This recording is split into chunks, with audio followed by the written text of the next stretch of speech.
네, 뭐 앞서 말씀드렸던 대로 이제 크게 세 파트로 구성이 되어 있고요. 작년에 중국 경제는 어땠는지 또 올해 방향은 어떻게 될 건지 그리고 중국은 우리 예전에 경제개발 5개년 계획을 통해서 경제 성장을 해왔듯이 나라에서 주도 하에 그 경제 정책을 가지고 경제를 이끌어가고 있습니다. 그래서 이번에 그 2021년부터 적용이 되는 중국의 제14차 5개년 계획에 대해서 설명을 드리고 이 부분과 맞물려서 기술 수요의 방향성은 어디에서 발현이 될 것인지 라는 부분을 말씀드릴 예정입니다. 그리고 마지막으로는 그 포스트 코로나 시대의 중국 시장의 변화 그리고 그에 맞춰서 어떤 식으로 이제 중국 시장에 진출할 것인가 라는 부분을 말씀드리겠습니다. 뭐 아시다시피 코로나 시대의 중국의 경제는 초기에 상당한 영향을 받기는 했습니다. 자료에 보시는 것처럼 2020년도 1분기에는 마이너스 6.8%, 중국이 경제 성장을 시작한 이후로 마이너스 성장이 없었는데 1분기에 마이너스 6.8%를 기록하는 상당한 경제적인 영향이 있었습니다. 근데 다행히 초기에 좀 강력한 그 정책을 활용함으로써 1분기 때는 많이 꺾였지만 2분기, 3분기, 4분기 점점 기존의 성장세를 회복하는 수준을 나타냄으로써 V자 반등을 이뤘고요.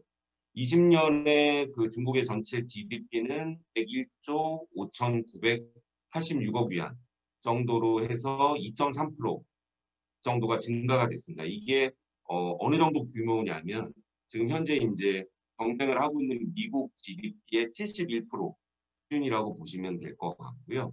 뭐 상대적으로 세계 경제의 그 성장률과 비교해 본다면 세계 경제 성장률은 마이너스 4.4% 대비해서 플러스 성장을 가져왔기 때문에 중국의 경제 성장 자체가 그 세계 경제 몰락을 막아준 부분이 있습니다.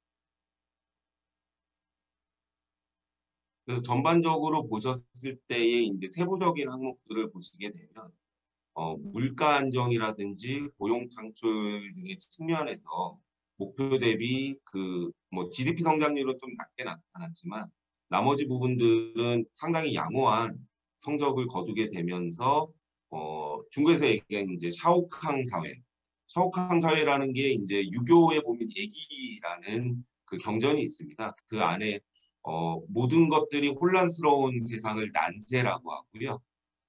자기 내실부터 다져서 자기 주변부터 이제 탄탄하게 가는 것을 여기 말하는 샤오캉 사회라고 합니다. 그리고 전 세계 전체 인류가 다 같이 잘 사는 사회를 대동이라고 해서 따통이라고 얘기를 하는데요. 지금 전반적으로 이런 안정적인 경제 성장을 이루면서 밑에 보시는 6대 안정 그리고 6대 보장을 이뤄냄으로써 지금 중국 내부에서는 2020년도에 전면적 샤오캉 사회를 이뤘다라는 평가를 하고 있습니다. 예, 다음은 이제 21년도 경제 성장 방향을 좀 살펴볼 예정인데요. 뭐 중국뿐만 아니라 세계적으로도 지금 작년에 어려움을 겪었지만 그래도 상반기에 열심히 노력을 해서 전반적으로 경제는 지금 회복세를 나타내고 있습니다.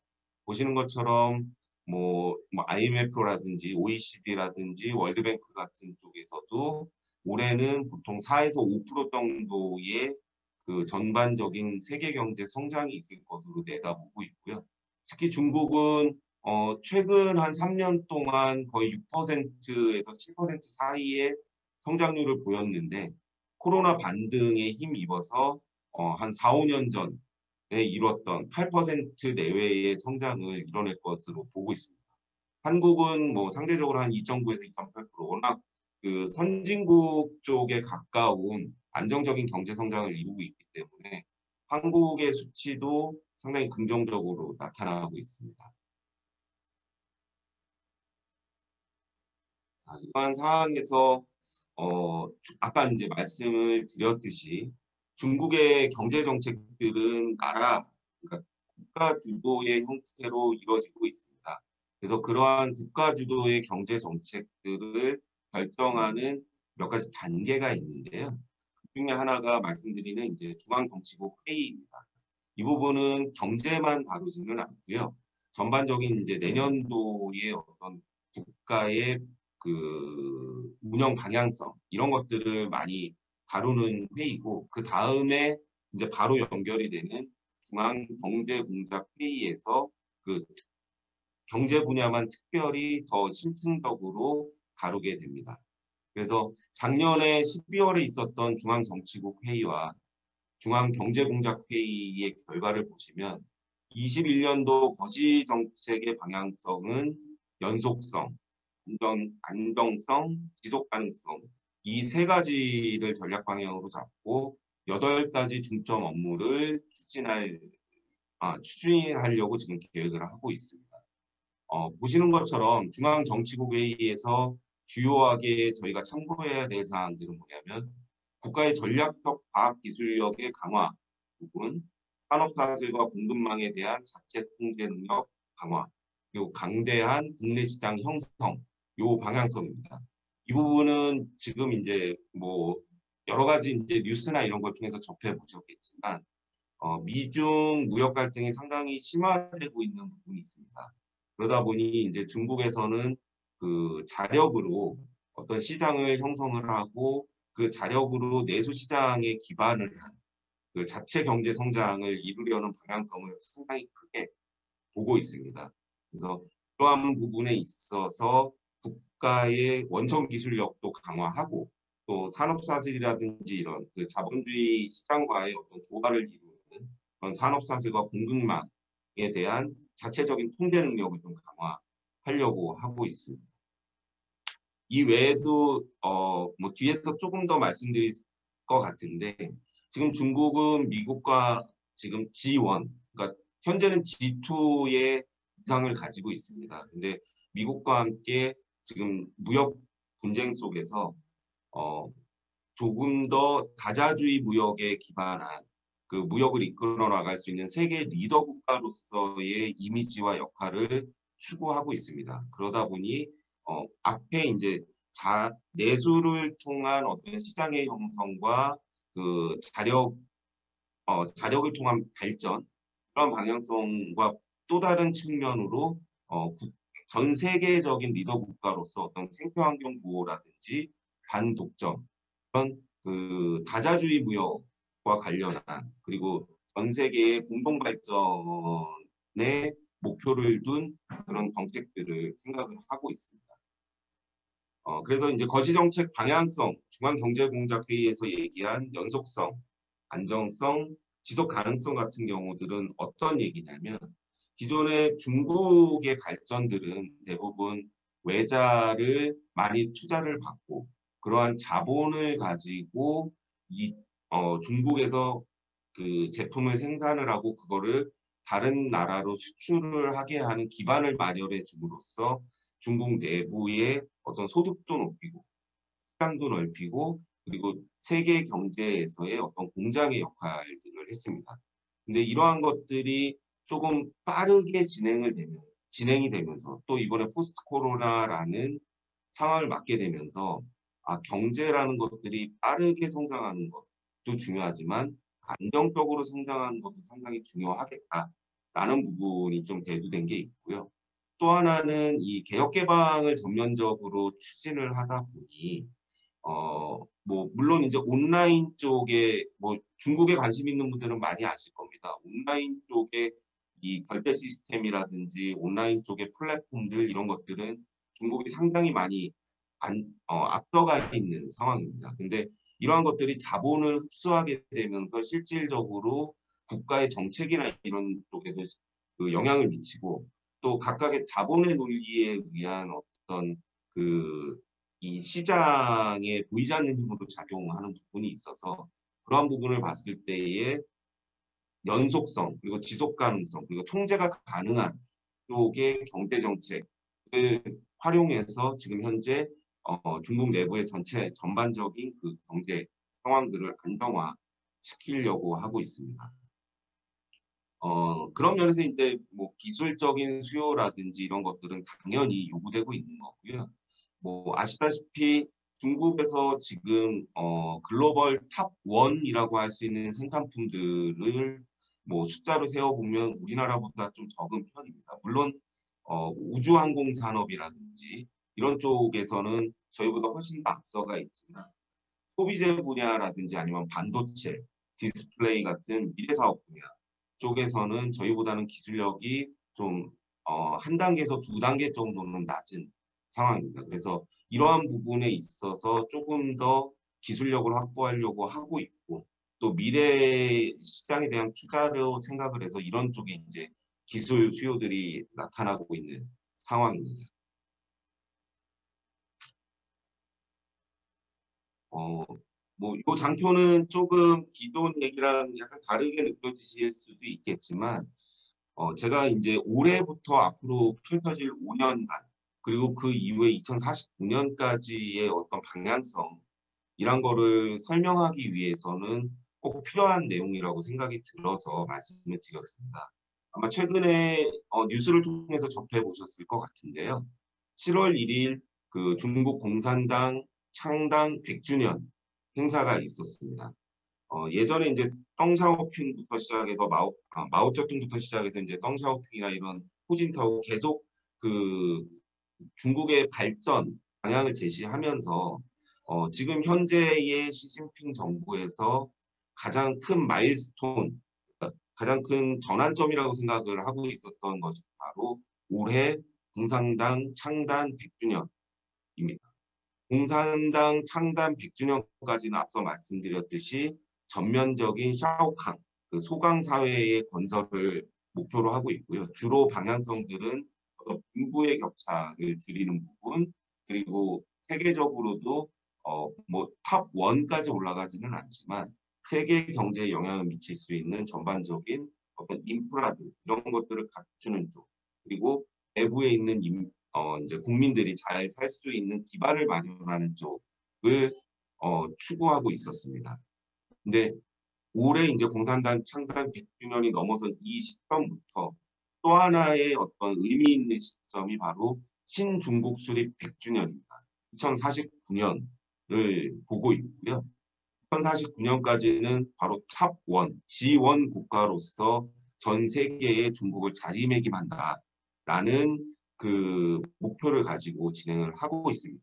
그 기저에 이제 작용하는 논리로는 전면적인 사회주의 현대화 국가 건설, 사회주의를 기반으로 해서 현대적인 어떤 해석과 그러한 적용을 통해서 결국에는 그 전 세계에서 탑 원의 국가로 올라서는 부분들을 지금 목표로 해서 이제는 예전에는 좀 더 안정적인 성장을 추구했다라면 이제 2049년까지는 목표가 뚜렷합니다. 1등이 되기 위해서 속도의 부분도 상당히 그 높여가는 점차 높여가는 방향성을 보일 거고요.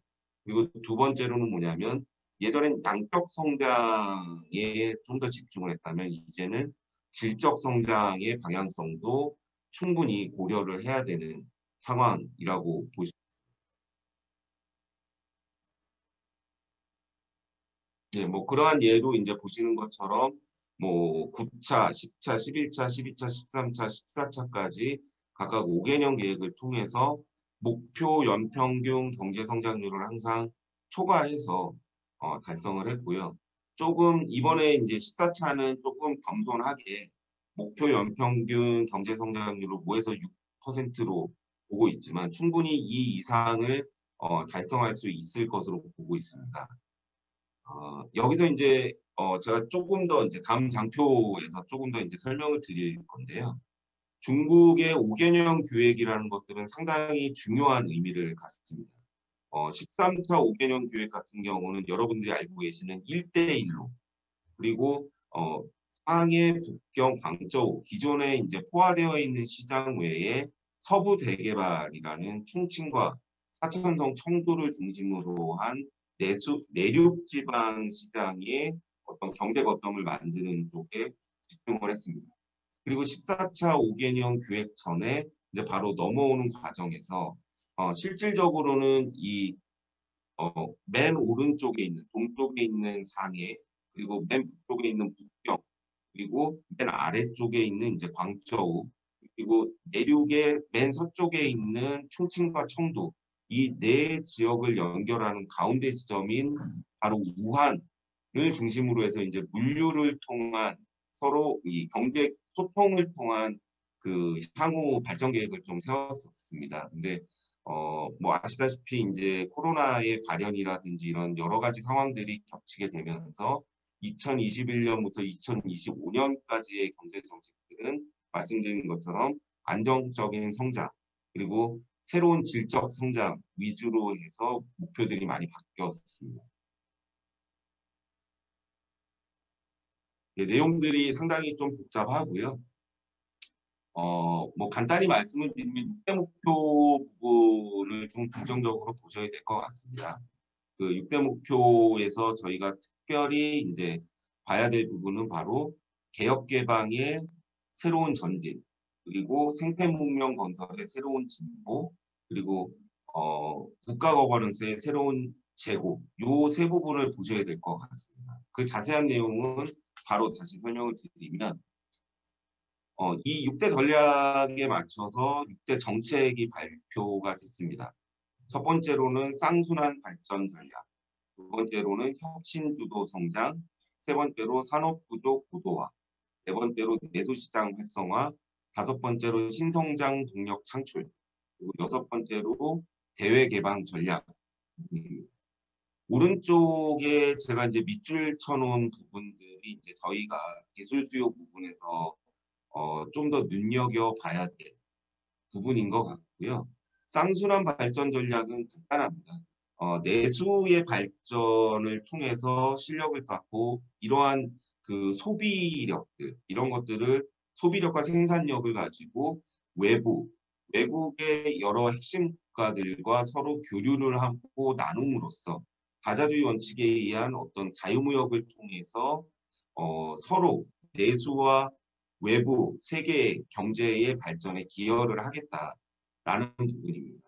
그러다 보니 지금 현재 뭐 아시는 것처럼 핵심 원천 기술을 보유하고 있지 못한 부분들, 그러니까 미래 기술 중에서 특히 이제 반도체라든지 디스플레이 부분들, 뭐 그리고 이제 통신 분야 쪽의 핵심 기술들을 상당히 많이 필요로 하는 부분이 있습니다. 그리고 그 별도로도 이제 자동차 분야와 신에너지 분야와 관련한 기술 수요들이 상당히 많이 필요한데요.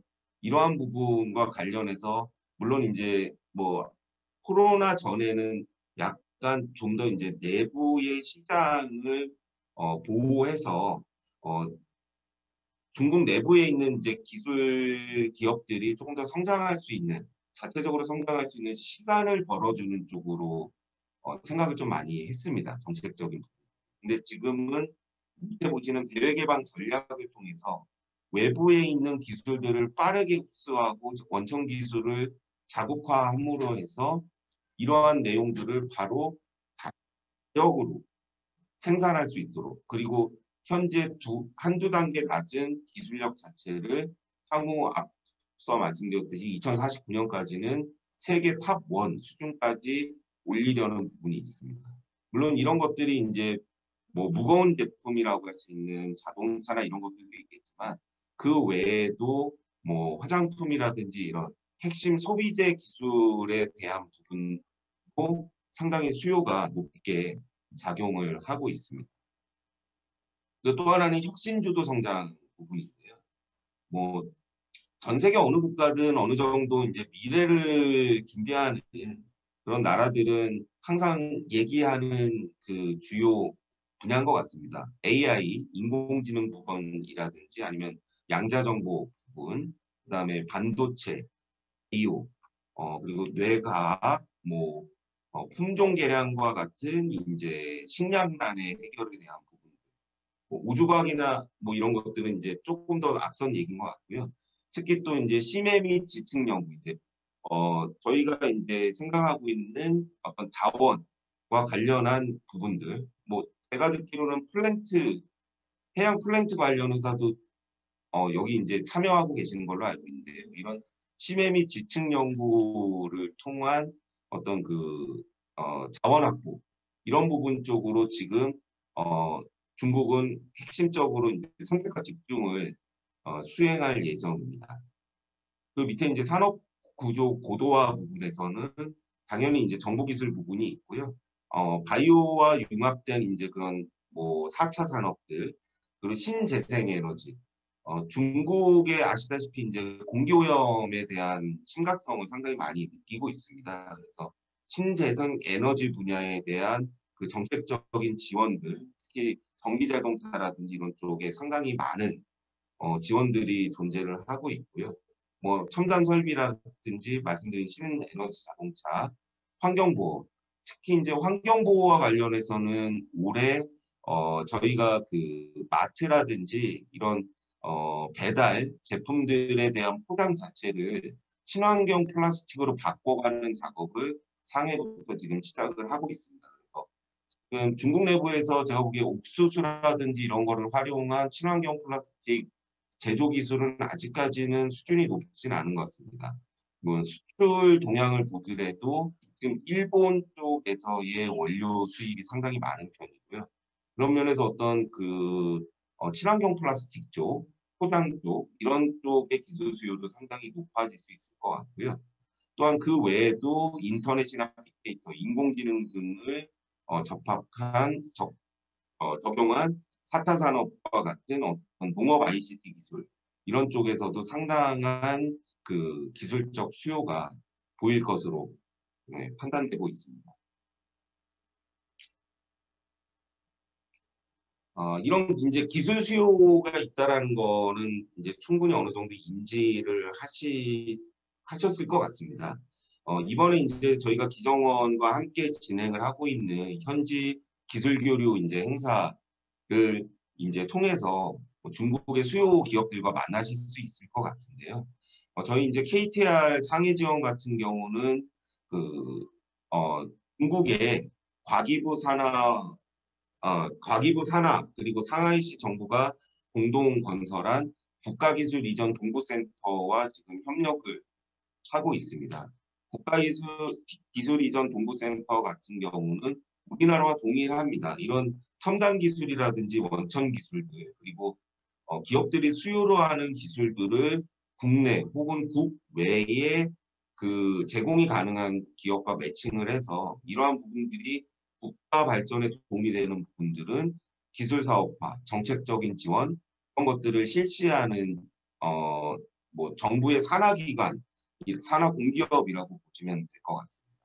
그래서 이번에 뭐 여러 가지 수요들을 가지고 계실 것 같은데요. 그러한 부분들은 저희가 이번 뭐 기정원의 기술 매칭 행사뿐만 아니라 그 이후에도 필요하신 부분들은 언제든 말씀을 주시면 진행을 할 예정이고요. 그리고 그런 것들은 밑에 보시는 것처럼 이제 요게 그 상하이 국제기술 거래시장이라는 쪽의 그 모델입니다. 지원 모델이고요. 글로벌 기술 사업화 구조라고 되어 있어서 상하이 국제기술 거래시장을 중간에 두고 중국의 진출을 희망하시거나 아니면 해외 진출을 희망하는 중국 기업 이런 쪽과 그다음에 중국 내부의 기술 수요가 있는 또 그 외에도 다른 여러 가지 기업의 수요들을 서로 매칭을 해 줌으로써 서로 상호 발전을 할 수 있는 시너지 효과를 가져올 수 있는 그러한 사업 모델을 운영을 하고 있습니다. 그래서 이러한 것들은 언제든지 저희가 뭐 상담을 주시면 활용하실 수 있도록 제공해 드릴 예정이고요. 기정원과 함께 이번에 또 하반기에 좋은 기회를 마련했기 때문에 여기 계신 분들께서 이런 기회를 많이 활용해서 뭐 기술이라든지 아니면 시장 진출과 관련한 좋은 성과가 있으시길 바라겠습니다. 네. 다음은 이제 조금 더 제가 좀 가볍게 말씀드릴 수 있는 소비재 분야의 얘기입니다. 저희가 이제 중국 시장을 진출할 때 가장 어려움을 많이 겪는 게 뭐냐면 중소기업 사장님들은 제가 이렇게 만나뵈면 상당히 의지가 투철하시고 또 그러한 그 의지를 가지고 실행력이 상당히 빠르신 부분이 있습니다.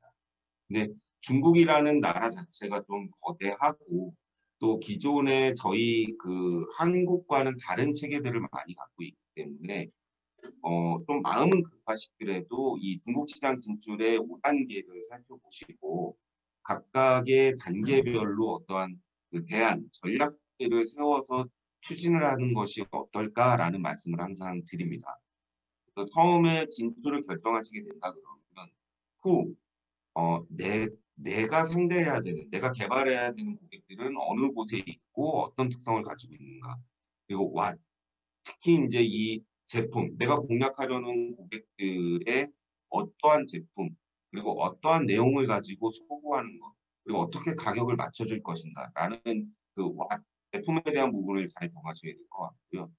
그리고 마지막으로는 how라고 해서 이런 소비자들을 만나고 그 소비자들이 이거를 구매할 수 있도록 마음이 생겨날 수 있도록 하는 그런 이제 유통과 마케팅 부분을 좀 고려를 해보셔야 될 것 같습니다. 근데 뭐 여기서 이제 많이 느끼시겠지만 이런 진출을 결정하고 난 다음에 항상 장벽이 바로 앞에 가로막습니다. 그게 뭐냐면 중국의 인증제도인데요. 중국의 인증제도는 상당히 내수 시장을 보호하기 위한 위주로 현재까지 존재를 했습니다. 근데 앞에 이제 정책을 설명드렸듯이 개혁 개방을 가속화할 거기 때문에 그 안에 이제 중점 추진 과제에서도 나옵니다.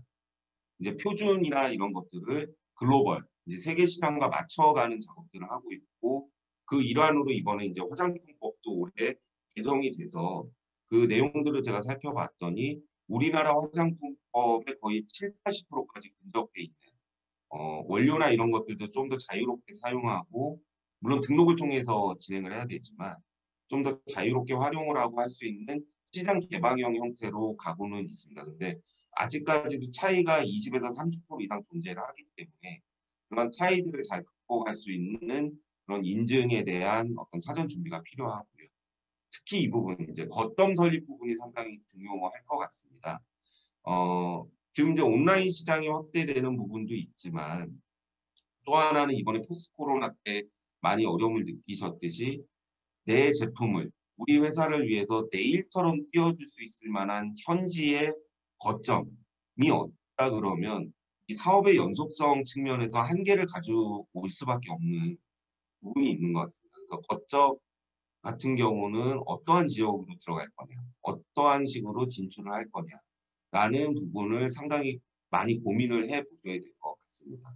뭐 판로 개척이나 수출 통관, 물류 배송, 판매 같은 경우들은 이제 뒤쪽에서 조금 더 설명을 할 예정이고요. 이러한 부분들은 뭐 실무 쪽에서 충분히 좀 감당할 수 있는 부분이 있어서 뒤쪽에서 다시 설명을 하겠습니다. 뭐 후와 타운은 앞에서 설명을 드렸던 부분이고요. 제가 이제 시장과 관련해서 아까 이제 지역 얘기를 했는데요. 지금 중국 시장이라고 하면 가장 먼저 떠오르시는 쪽이 아마 상해일 겁니다. 물론 시장도 가장 크고 경제적으로도 많이 성장이 되어 있고 그 다음은 북경이나 광저우를 떠올리시기 쉬울 것 같은데요. 상해, 북경, 광저우 같은 경우는 이미 시장이 포화 상태라고 보시면 됩니다. 그래서 레드오션이기 때문에 여기에서 성공을 하시기 위해서는 정말 우리나라에서 성공하는 것보다 더 많은 글로벌 기업들이 와서 경쟁을 하고 있는 시장이어서 더 많은 자본과 노력과 인력을 투입하셔야만 이 시장에서 성공을 하실 수 있습니다. 제가 2016년부터 19년 초까지 충칭 지원장을 하고 상해로 이제 넘어왔는데요. 상대적으로 청도 충칭 같은 경우는 그때 당시에 이제 중국 정부에서 시장을 확대해가는 측면도 있었고요. 또 청도 충칭 시장이 뭐 이런 그 레드오션 시장과는 다르게 한창 성장을 하면서 어떤 에스테로더라든지 이런 그 글로벌리 탑 1, 탑 5 안에 들어가는 브랜드에 치중하기보다는 한국 제품이다라는 게 어떤 브랜드화가 돼서 그 한국 제품의 선호라든지 이런 것들이 브랜드 인지도가 낮더라도 어느 정도 시장을 침투해 들어갈 수 있는 부분들이 있었습니다. 물론 청도 충칭 시장의 소득 수준은 상대적으로 낮기 때문에 가격이라는 배려도 있었고 뭐 그런 부분을 차치하더라도 조금 더 그 중소기업 입장에서 쉽게 빠르게 그 진출할 수 있는 부분은 청주충칭이 아니었나라는 생각이 들었습니다. 물론 지금 이제 보시는 것처럼 우한을 중심으로 하는 장강 중류도 13차 이후에 이제 14차에 들어서서 발전할 수 있는 부분이 있었지만 지금 제 생각에는 아마 코로나 부분도 있고 해서 앞으로 우한 시장의 발전은 5년에서 10년 정도는 더 뒤로 미뤄졌다고 보여야 될 것 같고요. 지금 현재 이제 청주 충칭 시장의 성장과 강세가 적극적으로 이뤄질 것으로 보이고 있습니다. 예. 뭐 중국은 하나의 성에 있는 인구 자체가 저희를 상회합니다. 뭐 7, 8천만 명 뭐 이렇게 되고요. 이 대륙이 뭐 제가 내일 또 칭다오로 출장을 가지만 상해에서 제가 하얼빈을 간 적이 있습니다. 샤먼에서 하얼빈을 간 적이 있습니다. 근데 비행기만 타고 한 5시간을 가야 되고요. 그 샤먼에서 제가 비행기를 탈 때 낮 기온이 27도였는데 하얼빈에서 내렸을 때 기온이 7도였습니다. 중국은 정말 어마어마한 대륙이고 각 지역별 특성이나 그에 맞는 문화, 소비자들이 다 다양합니다. 그래서 두 가지 측면을 좀 고려를 하셔야 될 것 같습니다. 첫 번째로는 중국 전체를 상대해서는 안 된다. 중국 전체의 소비자들은 각각의 지역별 뭐 이런 니즈들이 다르기 때문에 중국 전체를 하나로 보시고 상대하시기에는 아마 그 자본력이나 인력이나 시간의 한계를 느끼실 수밖에 없습니다. 근데 그 반대로 또 다시 생각을 해보면 이 넓은 시장에 다양한 시장들이 존재하기 때문에 소비자들이 존재하기 때문에 내가 성공할 수 있는 시장은 어딘가 하나는 존재한다 라는 부분을 간과하지 않으셨으면 하는 부분이 있습니다. 그래서 그러한 것들은 이제 어떤 지역이나 내 그 제품의 시장 가능성이 보이는 곳에 들어가신다 한다면 한 단계만 조금 더 고민을 해보셔야 될 것 같습니다. 왜냐하면 그 지역의 소비자들이 선호가 있다 하더라도 구매로 연결되기 위해서는 조금 더 그 소비자 니즈에 맞는 제품의 리뉴얼이나 아니면 개선이 좀 필요한 부분이 있고요. 그러한 것들을 뭐 소비자 테스트라든지 아니면 시장 조사를 통해서 내 제품의 개선을 통해서 한번 진행해 보시는 게 어떨까 합니다. 뒷부분은 좀 빠르게 제가 진행을 하겠습니다. 포스트 코로나 시대가 되면서 가장 큰 변화는 뭐냐면 물리적 이동의 제약, 비대면 온라인, 그다음에 건강의 중요성 때문에 시장 자체가 온라인 쇼핑 위주의 시장으로 많이 바뀌었고요. 중국에 제가 이렇게 보더라도 예전에는 대형 개발상들이 대규모 쇼핑몰, 문화와 복합되어 있는 대규모 쇼핑몰을 개발을 해서 그 오프라인 시장을 키워나가는 쪽에 방향성이 있었다면 지금은 거의 8, 90% 이상이 온라인 쇼핑으로 바뀌었다고 보시면 될 것 같습니다. 그중에 이제 특히 관심이 있어 하는 부분들은 뭐냐면 건강 관련 제품들이 많이 있고요. 요즘에 이제 중국은 뭐 어제 같은 경우도 중국 국내에서 코로나 확진자가 15명 정도 됩니다. 그러다 보니까 뭐 물리적인 이동은 조금 가능하고요. 그리고 마스크를 쓰고 다니거나 하는 뭐 이런 활동성의 제약이 거의 없습니다.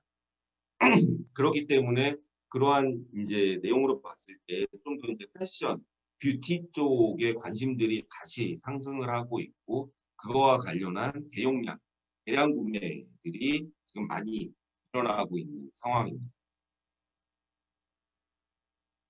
그래서 말씀드린 것처럼 예전에는 오프라인 중심으로 총대리상이나 지역 경조상을 개발하는 쪽을 신경을 쓰셨다면 이제는 온라인 쪽에 뭐 해외 직구라든지 아니면 유력 쇼핑몰이라든지网红 등을 통해서 온라인 시장을 좀 집중적으로 공략할 필요는 있습니다. 근데 그것과 동시에 오프라인도 동시에 공략하셔야만이 이후에 또 코로나가 어느 정도 안정되고 나고 그다음에 국가 간의 교류가 많아질 그러니까 인적 그 교류가 많아진 상황에서 시장을 좀 더 확대하시기 위해서는 온라인을 지금 중요시하지만 이후에 오프라인도 어느 정도 가능성을 열어놓고 준비를 하시는 게 필요하고요.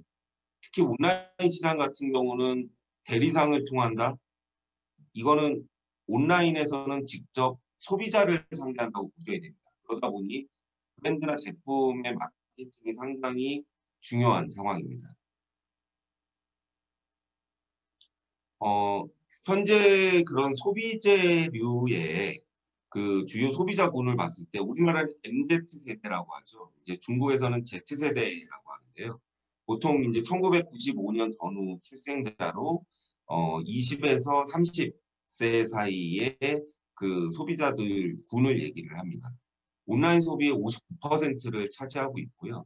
뭐 상당히 우리나라에서 봤을 때 아니 이 소비자층이 어떻게 돈이 있어서 이렇게 많은 그 비율의 소비를 하지? 라는 고민을 하실 것 같은데요. 중국이 그동안 이제 한 자녀 정책을 쓰다 보니까 할아버지 할머니, 외할아버지 외할머니가 계시고 그 다음에 자기의 아빠 엄마가 있습니다. 근데 이 사람들도 독자고요. 아빠 엄마가 낳은 나도 혼자입니다. 그러다 보니까 부의 그 흐름이 할아버지 할머니 때부터 아빠 엄마 세대를 거쳐서 나까지 이렇게 부의 흐름이 내려옵니다. 그래서 저도 제가 지금 이제 아이폰 11 프로를 쓰고 있는데 여기 뭐 아이폰 12 이런 거는 오히려 저보다 저희 직원들이 더 빨리 삽니다. 거의 한 달 그 월급과 유사한데 그럼에도 불구하고 아이폰 10이나 이런 것들을 꺼리낌 없이 구매를 합니다.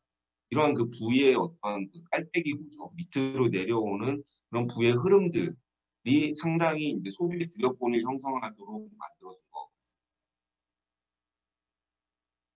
그래서 보시는 것처럼 이러한 소비자군들은 연령대로 봤을 때에 20에서 19살에서 30세까지의 그런 소비층. 그리고 그 뭐 구매력이 적을 거라고 보이시지만 보통 1,000위안, 그러니까 한 17만 원, 우리나라 17만 원 정도의 일회성 구매를 하는데요. 요게 간단히 생각하시면 어떻게 비교해서 보시면 되냐면 상해에서 대졸자 초임이 보통 6,000원, 7,000원 정도 합니다. 물론 칭다오나 이런 쪽은 3,000원, 4,000원 정도를 하고요. 그래서 보시는 것처럼 1,000원 이상 구매를 한다라고 한다는 건 자기 월급의 거의 3, 40% 이상을 소비를 한다는 부분입니다. 그래서 이러한 그 소비력이 상당히 높게 나타나고 있다라는 부분. 그리고 아까 말씀드린 국정상의 광저우와 같이 어느 정도 이제 그 자본의 논리가 통용되는 쪽에서는 소비가 확 일어나지 않는 반면에 2선에서 4선 도시라고 할 수 있는 충칭이나 성북 아니면 그 외에 이제 주변 도시에서 그 이러한 그 성장들이 상당히 크게 나타나고 있습니다. 뒤에는 이제 마케팅 부분인데요. 요거는 설명이 좀 길어질 수 있는 부분이 있어서 제가 3분 내로 간단히 말씀을 드리면 일단 중국과 한국의 마케팅을 갈라서 생각하시기 때문에 비용적인 측면이나 아니면 실행적인 측면 장벽이 존재하는 것 같습니다. 근데 한국과 중국의 마케팅을 별도로 보지 않으셔도 되는 게 뭐냐면 보시는 것처럼 마케팅 플랫폼은 동일합니다. 이름만 다릅니다. 저희의 블로그라고 할 수 있는 웨이보라든지 샤오홍슈 이런 것들이 있고 저희 카카오톡 같은 위챗이 있고요.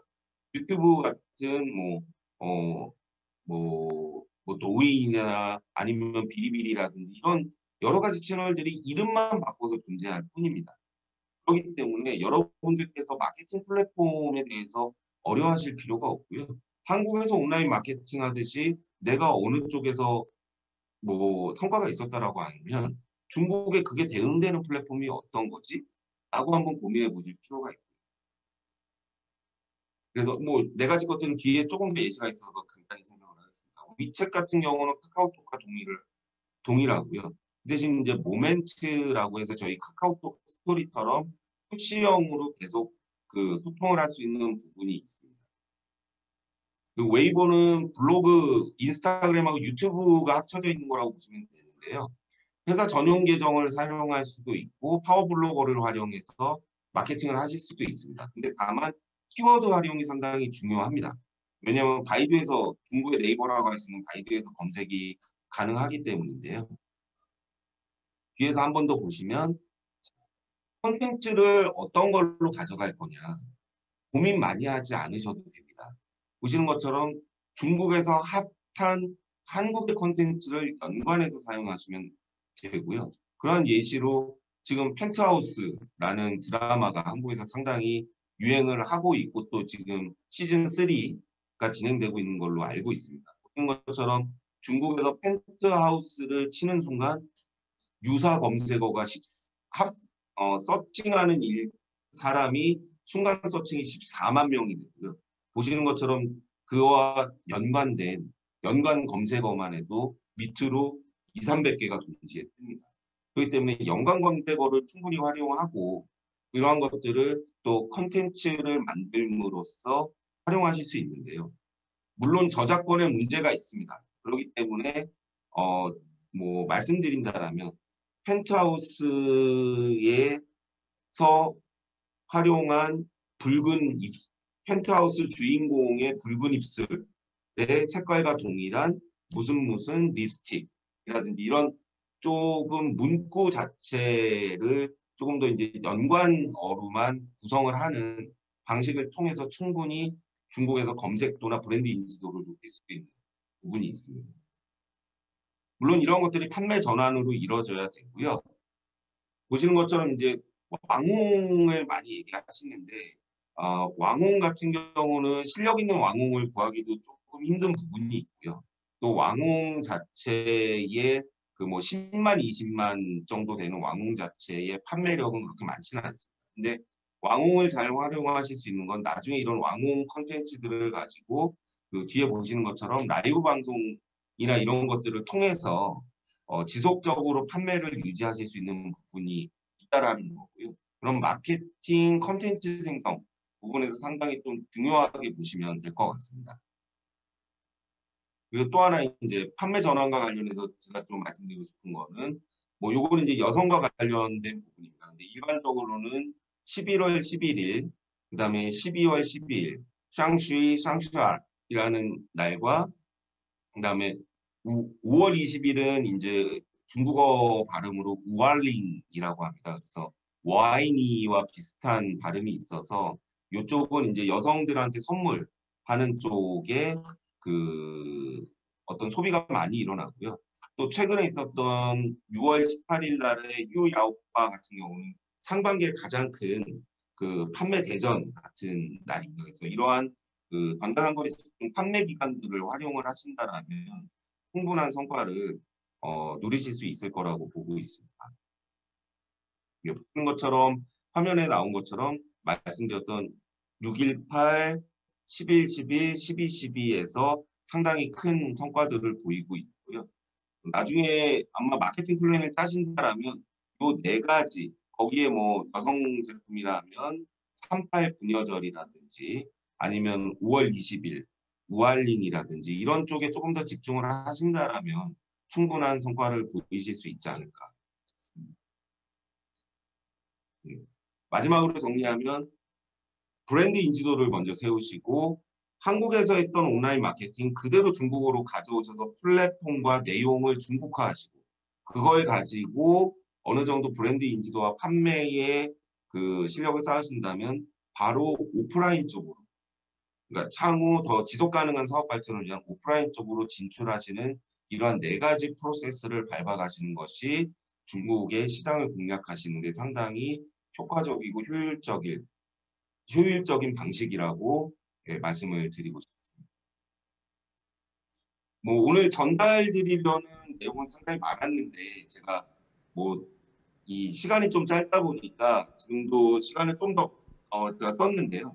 뭐 그 내용 부분적인 측면이나 이런 자세한 내용들은 조금 더 다른 기회에 만나서 좀 말씀을 드려야 될 것 같습니다.